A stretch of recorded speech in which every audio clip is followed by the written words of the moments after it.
नमस्कार मंडळी, कशा आहात? मजेत ना?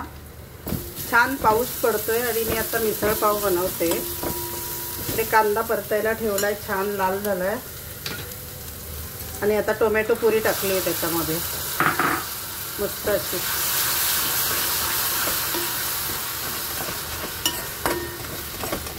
कांदा छान लाल झालाय आणि टोमॅटो असे त्याचं जरा बारीक वाटून घेतले मिक्सरला। आणि हे सर्व मसाले, धना पावडर, मीठ, हळद, लाल तिखट, आमचा घरचा मसाला आणि हा आहे ना मिसळचा मसाला आहे। हे सगळे मसाले याच्यामध्ये टाकले। मिसळ मसाला हा आहे,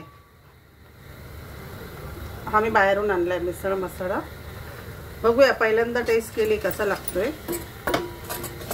आणि हे आमच्या घरचं वाटण थोडंसं मिसळसाठी, जे आपण चिकन मटनला बनवतो ते वाटण।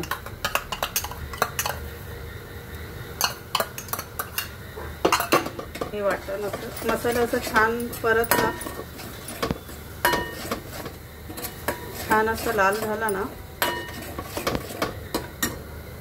त्याच्यामध्ये छान मोड आलेली मटकी टाकू। हे बघा,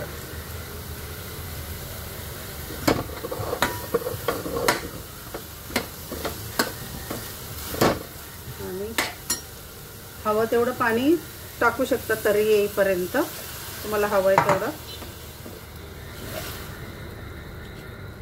मसाले परतल्यावरती पण तर्रीसाठी तर पाणी लागतोच।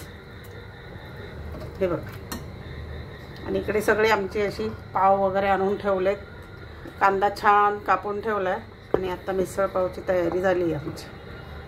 मस्त, चला या सगळे मिसळ पाव खायला।